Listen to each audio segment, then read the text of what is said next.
We'll call the committee to order. Do we have a motion to go into executive session? We have a motion, a second to go into executive session. All those in favor say aye. Aye. All those opposed say nay. The ayes have it. We are in executive session. And we'll turn this right over to LBA. Sure. Good morning, Mr. Chairman, members of the committee. For the record, my name is Michael Kane. I'm the Legislative Budget Assistant for the state of New Hampshire. This morning, I'm just going to go over for the full Senate. This is being streamed, a budget briefing on the Senate Finance recommendation, which will come up for vote tomorrow. So on page one, our general highlights are pieces of information relative to the Senate Finance proposed budget. The Senate Finance General and Education Trust Fund revenue estimates are $3.2 billion for the current fiscal year and $6.4 billion for the 24-25 biennium. So pretty flat over the next 2 years are what the Senate Ways and Means projections are. It does maintain the business tax allocations to the General and Education Trust Fund at the current law, which is approximately 59% to the general fund, 41% to the education trust fund. And it also maintains the House position of eliminating the interest and dividends tax on January 1st, 2025 versus current law, which is January 1st, 2027. Senate Finance highway revenue estimates are $226.5 million for the current fiscal year, $450.8 for the 24-25 biennium. So there's a slight decline in highway fund revenue, road toll being the main driver. And Fish and Game Fund estimated $14.1 million in 23 and $27.5 million in 24 and 25 biennium. Again, a little under a flat for the Fish and Game Fund. As far as appropriations, the Senate Finance proposal comes out to approximately $15.2 billion over the biennium, including $6.3 billion from the General and Education Trust Fund. This is compared to about $15.6 billion from the governor and $15.9 from the House, and we'll get into where those large areas of decreases are. As far as state aid, Senate Finance Committee proposal is almost $2.7 billion in state aid to cities and towns, which the majority of that going in adequate education and charter schools at over $2.2 billion. And approximately $244.6 million will go to the Meals and Rooms distributions to cities and towns. This is an off-budget dedicated account, which is distributed by the state treasurer to the cities and towns. And additional $105 million in highway aid to cities and towns. Rainy Day Fund, based on the current revenue projections and the current spending proposals, is estimated to reach $229.6 million at the end of 23. We're roughly at 159 as we sit here today on the Rainy Day Fund. So that's almost a $70 million transfer to the Rainy Day Fund at 23. And then that will grow to $232.6 million at the end of the next biennium based on the spending proposals. Page 2 is a summarized surplus statement summary on the Combined General and Education Trust Fund. We do have a full surplus statement that is on our website. If you go to the General Court webpage, LBA tab is the fourth over from the left, and we have all our budget documents there. So for 23, you can see Senate Finance a beginning balance at $361.4 million, which is what carried over from 22. Total revenue is about 3177.9, offset by appropriations of about 337.5. Cumulative ending balance with the balance forward about 201.8 million. Of that, 68.7 is general fund. At the end of each biennium, that is transferred to the Rainy Day Fund, which you can see in the bottom line will grow to 228.6. And the balance after transfers, the 133.1, is the Education Trust Fund. That is a non-lapsing continually appropriated account. So any balance the Education Trust Fund carries forward into the next year. Compared to the House proposal had a rainy day fund balance at the end of 23 at about 195.3. The Senate revenue estimates were higher than the House by almost $60 million. So that is something that contributed to the additional rainy day fund transfer. In 24 Senate Finance, you do have the carry forward from the Education Trust Fund, about $3.194 billion in revenues, offset by about $3.097 billion in appropriations, with a cumulative ending balance of 229.9. Of that, 42 associated with general fund and 187.8 associated with the education trust fund. In 25, that balance forward carries forward. 3.165 in revenues is added to that, minus 3.155 of appropriations, resulting in a cumulative ending balance of 239.5. Of that, about 3.2 million is general fund and 236.2 million is the education trust fund. So the general fund at the end of 25, the end of the biennium, would transfer to the rainy day fund, bringing the total to 231.8. And the education trust fund ending the next biennium projected to end with $236.2 million in the education trust fund, which again is non-lapsing into the next fiscal year. Under tab 3 is a summary of the total budget for the biennium, about 15.0476, which is the section 1, House Bill 1 totals. And you can see from the pie charts, between category 5 and 6, they make up over 2/3 of the appropriations, with HHS being the largest share at 43.4. On the next page, under is the source of funds. How does the state fund the budget? So out of that $15.047 million in House Bill 1, the various revenue sources, the largest being your federal funds at 31.8%, which is almost $4.7 billion of federal funds. And then the next highest being your general fund at 3.7, followed by other, which is your DOIT, agency income, and other revenue sources dedicated to specific purposes at 2.9, education trust fund at almost 2.5 billion. And then beginning on page 5 is a general highlights or items that are contained. And I won't go through over every one. I would mention on a couple, I'll stop at a couple of them. One, Department of Administrative Services, there is a collective bargaining agreement that has been tentatively agreed to, is awaiting funding from the legislature. So this maintains the House and the governor's position to provide an across-the-board pay raise of 10% in 24 for state employees and another 2% in 25. It also provides additional building maintenance and fit-up costs for Department of Administrative Services and some upgrades to the state enterprise resource planning system, which is the state's accounting and HR systems. On the bottom, it appropriates $20 million in general funds to the Affordable Housing Fund. The House had 30, the Senate provides 20. The Senate also discussed the fact that the Affordable Housing Fund does receive a $5 million allocation from the real estate transfer tax each year directly to the Affordable Housing Fund. New Hampshire Retirement System was provided a one-time supplemental allowance of $500 to eligible retirees and beneficiaries for all groups. The House had proposed a Group 2 only COLA, and then established a retirement benefit study committee to review important issues with all the retiree groups. As you know, the Senate did remove the Group 2 transition provisions, which was a savings of about $50 million over the biennium, but did put a retirement benefit study committee together to look at that issue as well as other issues relative to retention for state employees, including contributions to defined benefits and other issues. It appropriates $400,000 over the biennium for regional economic development corporations. Funds the judicial branch and additional drug court at the judicial branch, which wasn't funded in the House. And then agriculture, markets, and foods receives about $200,000 of farm and ranch stress assistance. On page 7, the Department of Justice, the House Bill 2 established a cyber prosecution unit and funds that unit beginning in 2025. Also funds $3 million of funding to the Child Advocacy Centers, Internet Crimes Against Children, an appropriation of $800,000.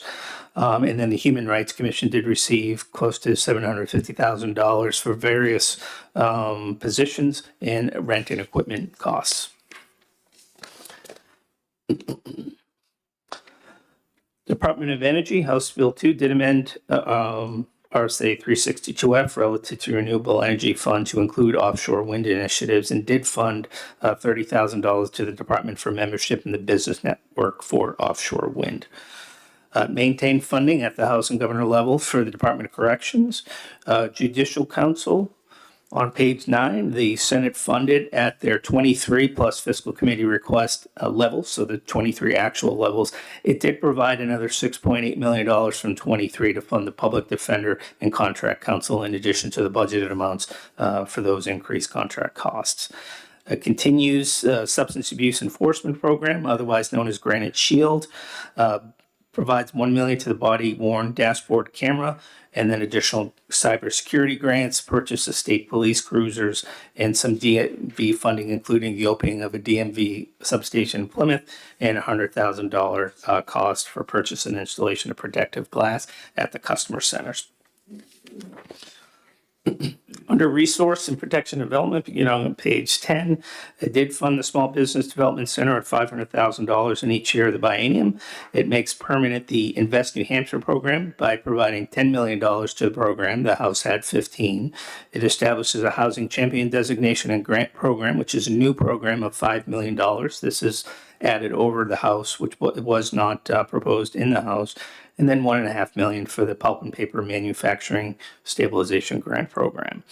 Department of Natural and Cultural Resources provides $500,000 to help design and construct a permanent Krista McAuliffe Memorial on the State House grounds, and it provides a $1 million for Northwood Meadow State Park Dam, and then $18 million for the maintenance and operation of the Cannon Mountain Tramway. For the Fish and Game Department, the Fish and Game Department is projected to end the next biennium at $7.1 million. They did receive general fund support of $2.3 million in their operating budget, plus an additional $2 million appropriation, so almost $4.3 million from the general fund to help maintain the balance in the Fish and Game Fund. On page 11, Environmental Services, House Bill 2 provides funding for a Solid Waste Management Fund. It provides $2 million for PFAS Response Fund, another $1 million for Cyanobacteria Mitigation Loan Program.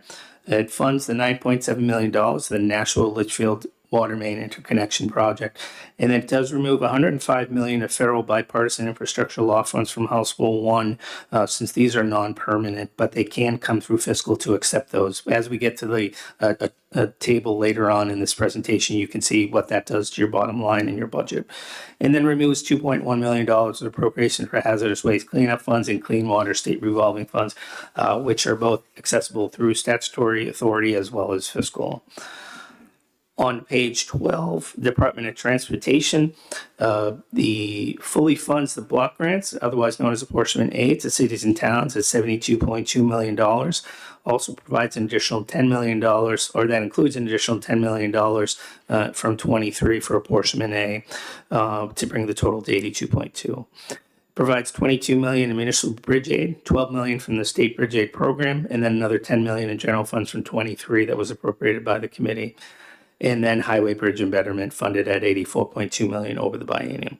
The Highway Fund does receive a $10 million transfer from the general fund, and it does end the year with over a $12 million balance at the end of 25 is projected.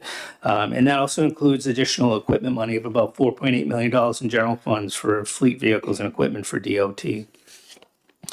On page 13 is your Category 5 Health and Social Services, $1.2 million over the biennium for juvenile diversion programs, at $11.5 million in general funds above the House funding for system of care. The House had $5 million, so the total appropriation of general funds $16.5. When you add that to the funds appropriated in House Bill 1, the total for system of care, the general fund support, is over $67 million for the biennium. The $1 million for early childhood mental health, $5 million for crisis stabilization services, as outlined in the 10-year mental health plan. Does appropriate $2.2 million in general funds over the biennium to offset an anticipated decline in patient revenue due to a lower census at Glencliff Home. Under Medicaid services, it extends the Granted Advantage Healthcare Program for an additional 7 years. The House had 2 years in House Bill 2. Retains the House $134 million in general funds for Medicaid rates. There is a change in the language to ensure parity and ensure the proper processes are followed by HHS, but same dollar amount. And then it fully funds managed care at the HHS requested levels. Managed care is over almost $1.6 billion over 2 years. And based on the actuarial estimates, the Senate was provided additional information which allowed them to reduce the budget by $56 million in appropriation reductions, but maintain the same level of services. On page 14, an additional $15 million for the state phase down, which is an area that HHS pays for prescription drug benefits for seniors who are dually eligible under Medicare and Medicaid. This was an issue that they would typically come to fiscal to transfer, but they did receive additional general funds in the Senate finance budget, and an additional $1.25 million for Medicaid reimbursement for doulas, lactation services, and other programs, including benefiting mothers, including postpartum care. The House had provided $200,000 for postpartum care. Senate increased that amount to Senate finance to $600,000. Adds $10 million of homeless shelter program funding, of which $8 million is used to increase the rates paid to the shelters, and $2 million will be used to be distributed to counties to assist with the homeless shelters, cold weather, and hotel stays. And $15 million for recruitment and retention benefit grants to child care employers. It also retains a variety of measures relative to child care that will use federal TANF funds, including preventing the wait list, increasing eligibility for child care services, and establishing reimbursement rates at the 75th percentile of the market rate. Under Division of Long-Term Sports and Services, $1.6 million for a system of care for healthy aging. Provides $200,000 for the foster grant parent program. And moving on to page 15, $1.5 million over the biennium for congregate housing for seniors. Those two programs, foster grandparents and congregate housing, have been suspended since 2011. So it's the first time in over a decade they will receive that funding. $400,000 for tuition and training reimbursement for nursing assistants, $500,000 for brain health public awareness program, and it holds the county cost level at FY23. That was a House position to keep the county contribution towards nursing services at the same level, so that Senate maintains that funding level. $450,000 for home visiting program. They funded WIC Farmers Market Nutrition Program at $600,000. And then under developmental services, which was the second largest area in HHS's budget, it fully funds the DD services.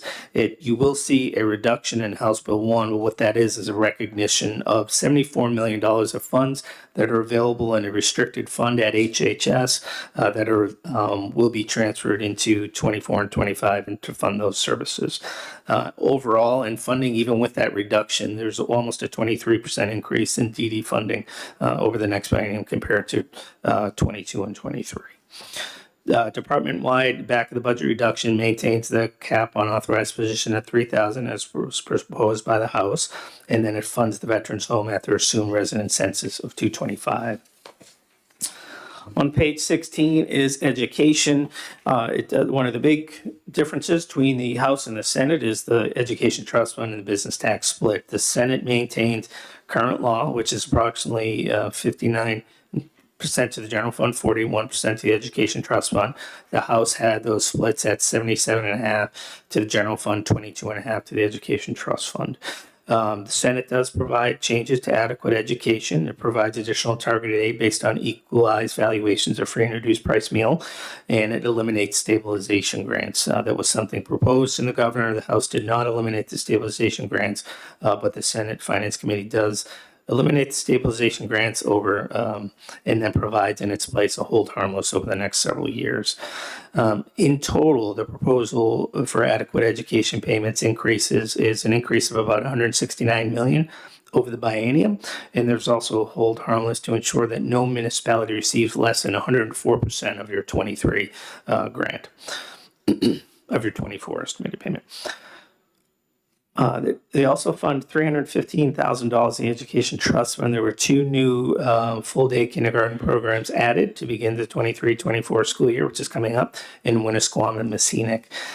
In addition, they provided an estimated $121.5 million for charter schools. It maintains the funding for the per-pupil grant for charter schools at $9,000, and 4.1 of that from the base adequacy formula and 4.9 added to the additional grant.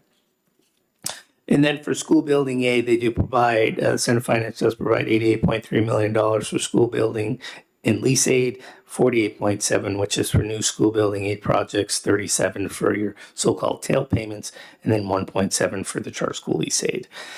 And then the Senate Finance proposal provides $67.8 million for reimbursements to school districts for high-cost special education. This is the former program known as catastrophic aid. And another $18 million for CTE, tuition and transportation aid to school districts. On page 17, a new computer science educator program of $4 million is included. Also, there's $1 million to a commission on New Hampshire civics to develop a textbook. $10 million is appropriated from the Education Trust Fund to the Public School Infrastructure Fund for school security grants to districts. The total need out there based on applications was close to $21 million. So the Senate did provide an additional $10 million to take care of those high priority areas. $150,000 for a national student clearinghouse, and then $20.1 million for CTE programs that were formerly funded in capital budgets. But there's $12.5 million for Sugar River Valley Regional in Newport, and then Winnisquam Regional in Tilton will also receive $7.65 million. And then provides an additional $9.2 million for so-called episodic treatment. These are for to education service providers on behalf of school districts for children with disabilities. It appropriates $500,000 for school districts for additional adult ed programs. And then the Lottery Commission on the bottom of the page, it does fund their budget request as requested. There will be approximately $324 million of Lottery Commission transfers to the Education Trust Fund. And then on the last page, we have police standards and training. Did receive $350,000 for establishing and funding a court security officer training and certification program, as was proposed by Senate Bill 130. Community college system is receiving $124.66 million in the upcoming biennium, another $5 million for dual and concurrent, an additional $3 million for the CCS&H Promise program for targeted tuition assistance for Pell eligible students, $2 million for workforce residential programs, $1 million for law enforcement officers, professional firefighters, and EMT career development, recruitment, and retention program at the system, and another $400,000 for math learning communities. UNH will receive block appropriations, approximately $190 million for the upcoming biennium. They'll also receive $6 million for expanding and renovating the Whittemore Center Arena. And then an additional $3 million, which will be matched by the university system to bring the total to $6 million of additional support to Plymouth State and Keene State. So those are the general highlights. On page 19, so page 19 through 23, is a breakdown of the House Bill 1 and 2 changes to the appropriation levels. You'll hear, and as you know, the Senate reduced the total budget by almost $750 million. And you can see where that is. What we have here is broken down by category where you can see where the big changes are. And I'll just go over a couple big ones. Meals and rooms distribution on row 13. That is a dedicated fund. It was off budget in 22-23. Senate maintains that position, so it's not part of the overall budget discussion, and that communities are guaranteed to get that money for the next 2 years. So that's almost $240 million that they'll continue to receive. You'll see the affordable housing fund reduction. The row 17 is the removal of the Group 2 transition provisions. 18, the deletion of the pay down of the UAL of the unfunded accrued actuarial accrued liability of $50 million.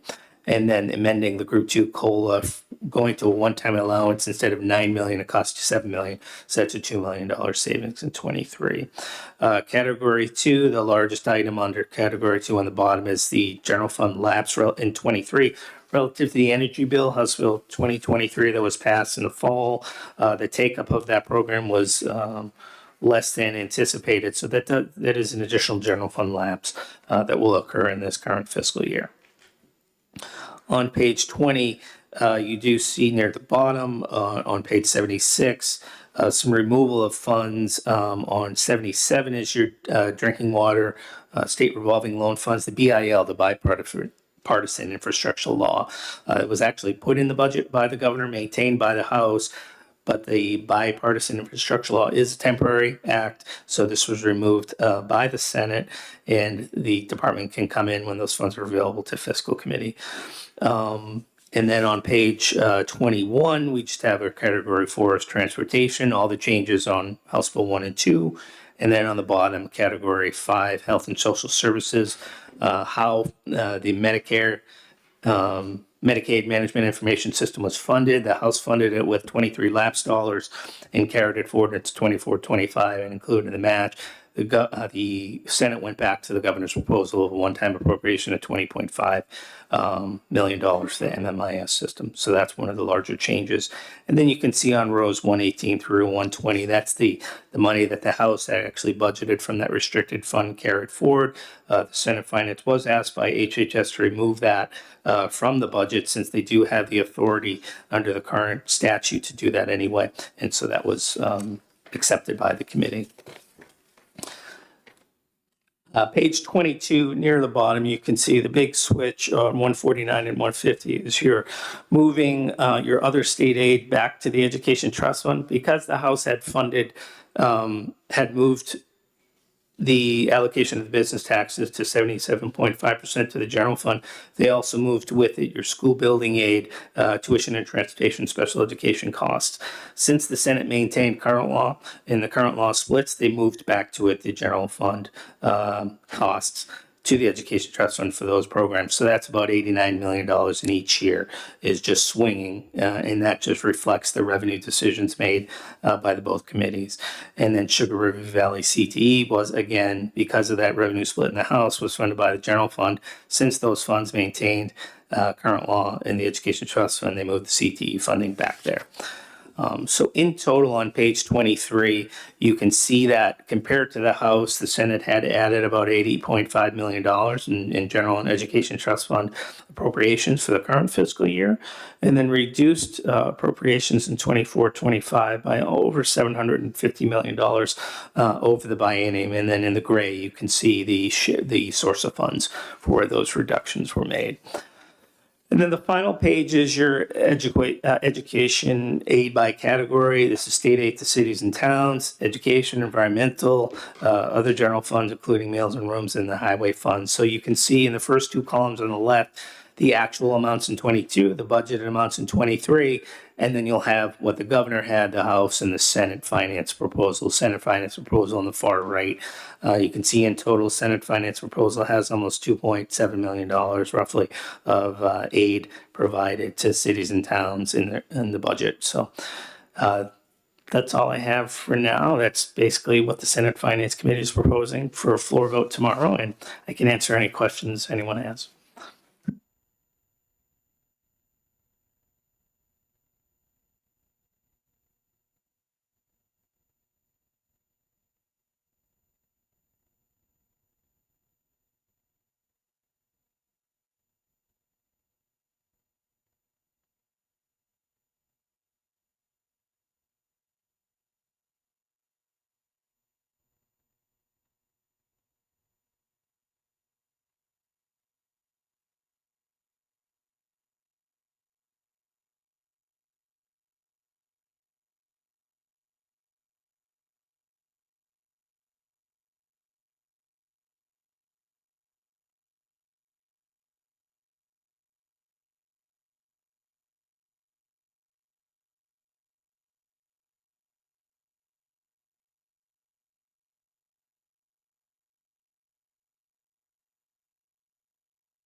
And they do it with a smile.